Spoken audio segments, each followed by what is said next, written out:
यस्त्वात्मरतिरेव स्यात् आत्मतृप्तश्च मानवः आत्मन्येव च सन्तुष्टस्तस्य कार्यं न विद्यते। लेकिन जो मनुष्य आत्मानंद में स्थित रहते हैं तथा जो प्रबुद्ध और पूर्णतया आत्मसंतुष्ट होते हैं, उनके लिए कोई नित्य कर्तव्य नहीं होता।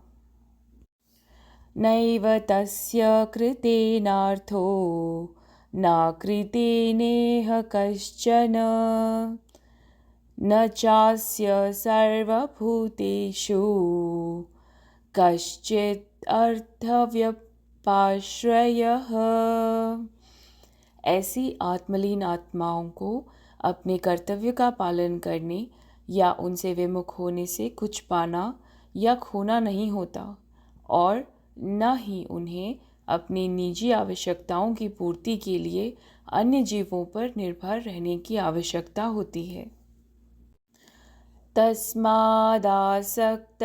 सततं कार्यं कर्म समाचर आसक्तो ह्याचरन् कर्म परं माप्नोति पुरुषः।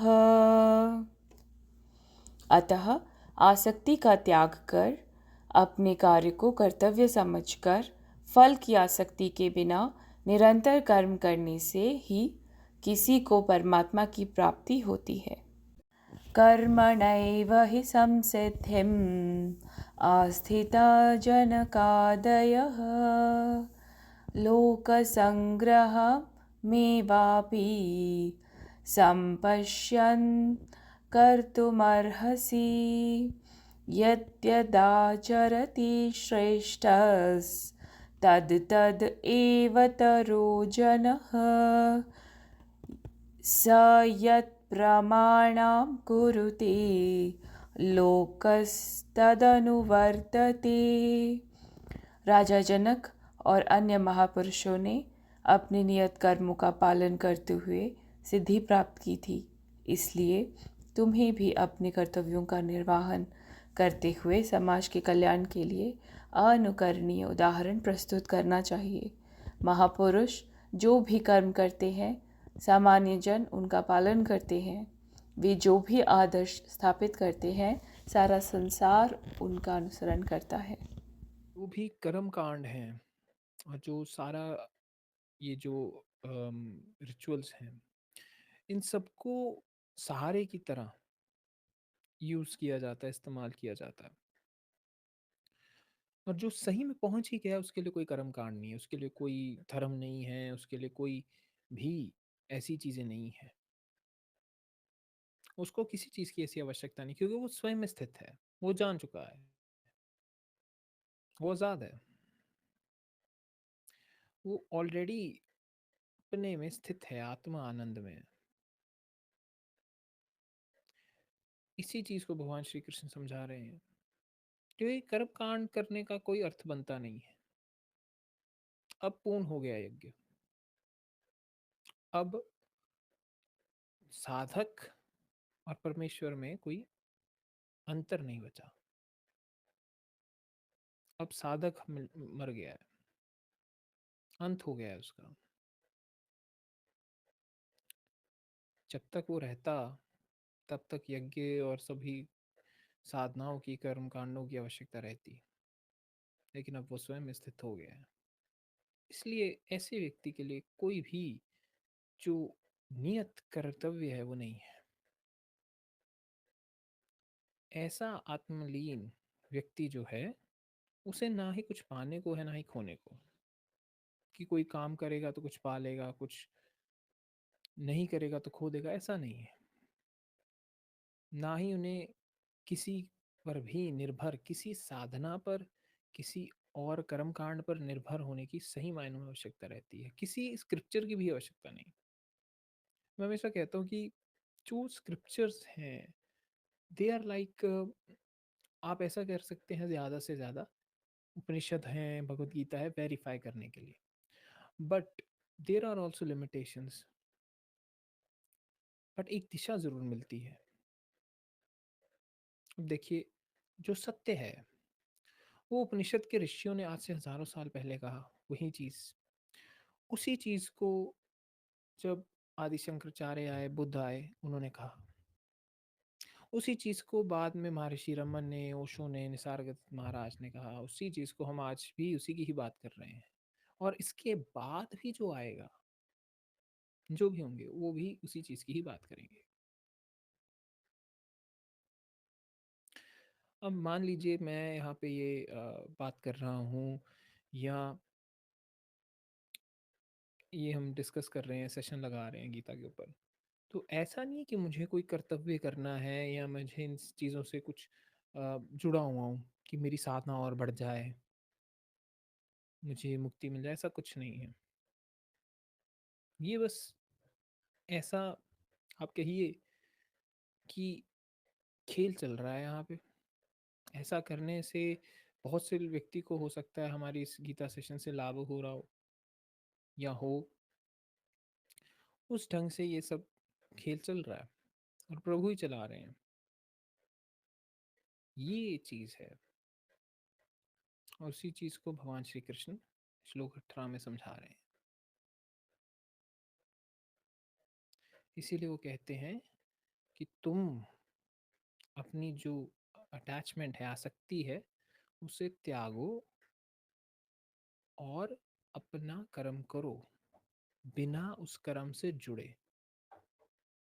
अगर जब तुम ऐसा कर पाओगे, सही मायनों में कर्म योग में उतर पाओगे, फिर तुम परमेश्वर की प्राप्ति कर पाओगे, मुक्ति प्राप्त कर पाओगे।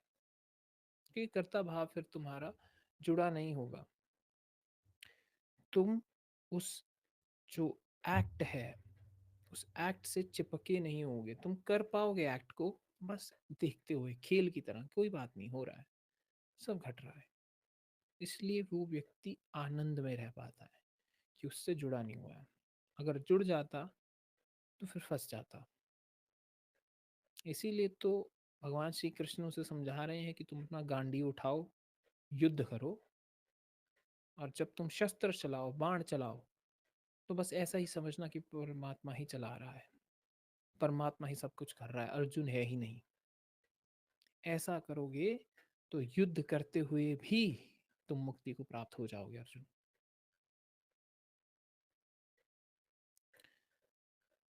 आगे भगवान श्री कहते हैं कि राजा जनक और अन्य महापुरुषों ने भी अपने नियत कर्मों का पालन करते हुए सिद्धि प्राप्त की।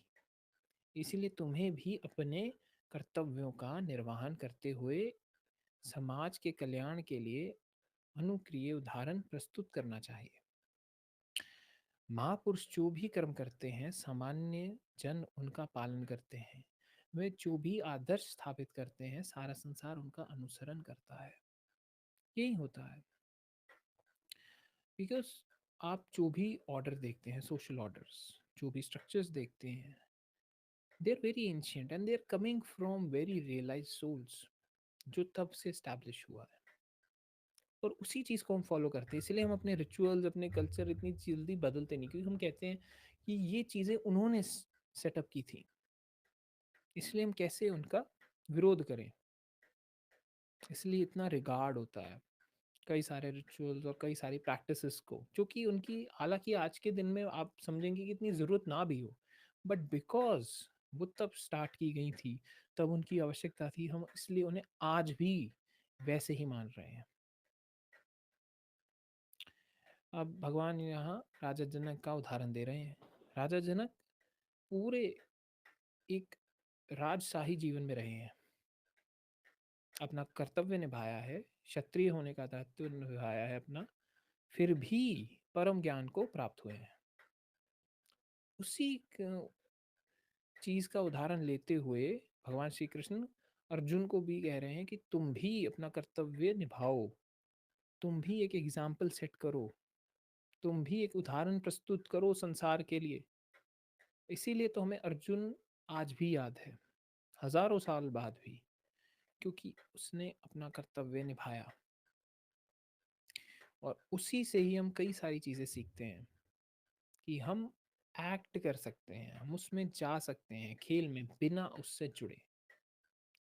ये चीज़ सबसे बड़ी है, क्योंकि आजकल के टाइम में हमारे ऊपर बहुत सारी चीज़ें हैं, रिस्पॉन्सिबिलिटीज़ हैं, और हम उसमें फंस जाते हैं। फायदा तभी है आप सारी चीज को करते हुए भी खेल की तरह ले लो, कोई बात नहीं है, कर्तव्य है, कैरेक्टर को रोल मिला है और रोल निभाना है। अपने आप को एक तरह से कैरेक्टर समझ लो, खेल सरल हो जाएगा। फिर जो लीला भी होगी, सब काम भी करोगे, वो ऐसा ही लगेगा दैट एक प्ले चल रहा है, लीला है। लीला में फिर कर्ता भाव भी नहीं आएगा,